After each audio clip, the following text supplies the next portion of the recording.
یہ پہاڑ جبل ایر ہے، مدینہ منورہ کی جنوبی حد ہے۔ مدینہ میں جبل احد کے بعد یہ دوسرا بڑا پہاڑ ہے۔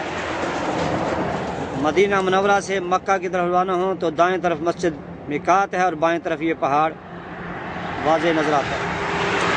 اس کا جبل احد سے فاصلہ تقریباً 15 کلومیٹر ہے۔ رسول اللہ صلی اللہ علیہ وسلم نے ارشاد فرمایا، جبل احد جنت کے ارکان میں سے ایک رکن ہے اور جبل ایر دوزخ کے ارکان میں سے ایک رکن ہے۔ جبل احد کے مطلب فرمایا کہ جبل احد ہم سے پیار کرتا ہے اور ہم اس سے پیار کرتے ہیں، اور اس کے مطلب فرمایا اس پہاڑ کے متعلق کہ یہ ہم سے بغض رکھتا ہے، ہم سے دشمنی رکھتا ہے اور ہم اس سے دشمنی رکھتے ہیں۔ یہ جہنم کے دروازوں میں سے ایک دروازے پر ہے۔ کتاب وفا الوفا جلد نمبر 3 صفحہ نمبر 926۔ ایر وحشی گدھے کو کہا جاتا ہے۔ رسول اللہ صلی اللہ علیہ وسلم نے ارشاد فرمایا، مدینہ ایر پہاڑ سے سور پہاڑ تک حرم ہے۔ جبل سور ایک تو مکہ میں ہے اور ایک پہاڑ چھوٹا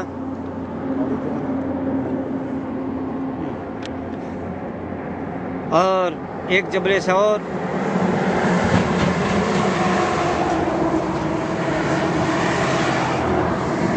سور مدینہ میں ہے، اور یہ جبل احد کی شمالی جانب واقع ہے۔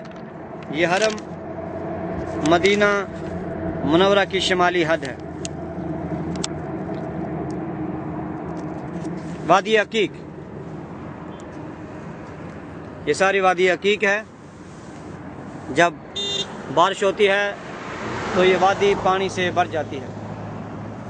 یہ وادی کہاں سے شروع ہوتی ہے؟ یہ وادی طائف سے شروع ہو کر مدینہ منورہ سے گزرتی ہے اور حجاز کی طویل ترین وادی ہے۔ حضرت عمر رضی اللہ تعالیٰ بیان کرتے ہیں کہ رسول اللہ صلی اللہ علیہ وسلم نے وادی عقیق میں فرمایا، میرے رب کے پاس سے ایک آنے والا آیا اور کہا، اس مبارک وادی میں نماز ادا کرو۔ بخاری شریف حدیث نمبر 1461۔ حضرت انس رضی اللہ تعالیٰ بیان کرتے ہیں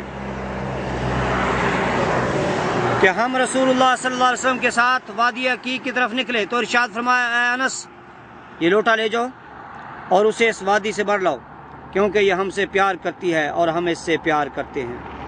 رسول اللہ صلی اللہ علیہ وسلم نے فرمایا، اے سلمہ، اگر تو وادی عقیق کی طرف شکار کے لیے نکلتا تو میں تجھے جاتے وقت الوداع کرتا اور آتے وقت تیرا استقبال کرتا، کیونکہ میں وادی العقیق سے پیار کرتا ہوں۔ وفا الوفا جلد نمبر 3 صفحہ نمبر 1039۔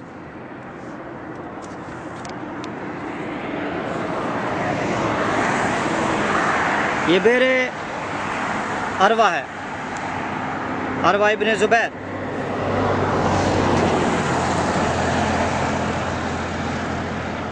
حضرت اروا ابن زبیر رضی اللہ عنہ کا کنواں یہ وادی عقیق میں ہے، اسے آپ نے کھدوایا تھا۔ یہ مکہ مکرمہ کے پرانے روڈ پر وادی عقیق کے پل کے قریب بائیں جانب ہے اور ابھی تک محفوظ ہے۔ قریب ہی قصر اروا ہے۔ تاریخی کتب میں یہاں مسجد کا ذکر بھی ملتا ہے۔ اس کنویں کا پانی ہلکا اور میٹھا تھا۔ یہ حضرت عبداللہ بن زبیر کے بھائی ہیں اور ام المومنین حضرت عائشہ صدیقہ رضی اللہ تعالیٰ کے بانجے ہیں۔ ان کی والدہ کا نام حضرت اسماء بنت ابی بکر تھا۔ ان کے والد کا نام زبیر بن العوام تھا، جو 10 مبشرہ میں سے تھے۔ سبحان اللہ۔ رسول پاک صلی اللہ علیہ وسلم کی پھوپھی کے بیٹے۔ وہ سامنے حضرت اروا ابن زبیر کا محل ہے۔ یہ جگہ رسول اللہ صلی اللہ علیہ وسلم نے حضرت بلال رضی اللہ عنہ کو عطا فرمائی تھی تاکہ وہ اسے آباد کریں۔ جب وہ اسے آباد نہ کر سکے تو حضرت عمر رضی اللہ عنہ نے ان سے واپس لے کر مسلمانوں میں تقسیم فرما دی۔ 41 ہجری میں حضرت عروہ بن زبیر رضی اللہ تعالیٰ عنہ نے اس میں سے کچھ جگہ خرید کر باغ لگایا اور بہت بڑا قلعہ نما محل بنایا جس کے آثار آج تک موجود ہیں، اور پھر اسی محل میں اپنی خالہ ام المومنین حضرت عائشہ صدیقہ رضی اللہ تعالیٰ عنہ کی دعوت کی۔ جب کھانے کی ایک پلیٹ رکھی جاتی اور ایک اٹھائی جاتی تو ام المومنین حضرت عائشہ صدیقہ رضی اللہ تعالیٰ عنہ دیوار کی طرف منہ کر کے رونے لگی اور فرمایا رسول اللہ صلی اللہ علیہ وسلم نے چھلنی نہیں دیکھی یہاں تک کہ آپ کا انتقال ہو گیا۔ چھلنی وہ جس سے آٹا چھانا جاتا ہے۔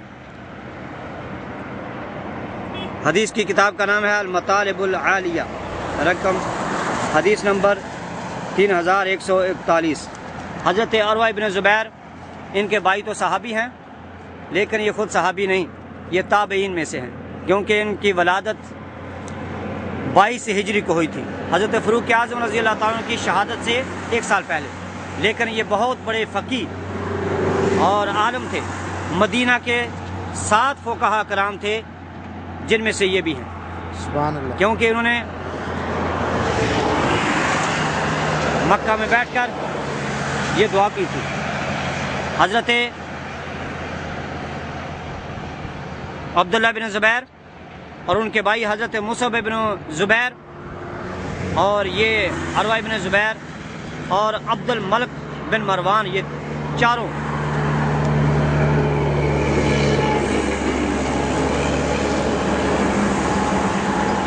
مکہ میں بیٹھے اور انہوں نے کہا کہ ہر کوئی اپنی اپنی تمنا ظاہر کرے اور اللہ سے دعا کرے۔ تو حضرت عبداللہ بن زبیر نے کہا کہ اللہ تعالیٰ مجھے حجاز کا حاکم بنا دے، اور حضرت مصعب بن زبیر نے کہا کہ اللہ تعالیٰ مجھے بصرہ اور کوفہ کا حاکم بنا دے۔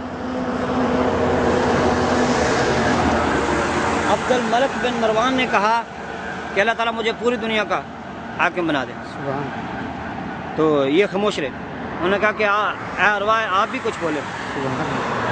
انہوں نے کہا بھائی تمہاری دنیا تمہیں مبارک، میں تو یہ نہیں مانگتا، میں تو یہ مانگتا ہوں کہ اللہ تعالیٰ مجھے فقیہ بنا دے، اللہ اکبر، قرآن و حدیث کا عالم بنا دے، سبحان اللہ، لوگ مجھ سے مسائل پوچھا کریں سبحان اللہ، تو میں ان کو مسائل بتایا کروں تاکہ اللہ اور اس کے رسول کی رضا حاصل کر لوں۔ عربی کے الفاظ یہ ہے بارک اللہ لکم فیما تمنیتم من امر دنیاکم اما انا فاتمنى ان اکون عالما عاملا یاخذ الناس عنی کتاب ربهم وسنت نبیهم واحکام دینهم وان افوز فی الآخرہ برضا اللہ واحظى بجنته۔ میں سبحان اللہ، حضور صلی اللہ علیہ وسلم کی امت میں ایک عالم بعمل بن جاؤں، مفتی بن جاؤں کہ لوگ مجھ سے کتاب و سنت کا اور دین کے احکام کا علم سیکھا کریں، اس کے ذریعے سے میں آخرت میں کامیاب ہو جاؤں اور اللہ تعالیٰ کی رضا حاصل کر لوں اور نبی کا قرب حاصل کر لوں۔ ان کی یہ دعا قبول ہوئی، ان چاروں کی دعائیں جو مانگی تھی وہ قبول ہوگی۔ عبد الملک بن مروان کہتے ہیں کہ جس کو یہ بات اچھی لگتی ہو کہ وہ جنتی آدمی کو دیکھے وہ عروہ بن زبیر کو دیکھ لے۔ سبحان اللہ،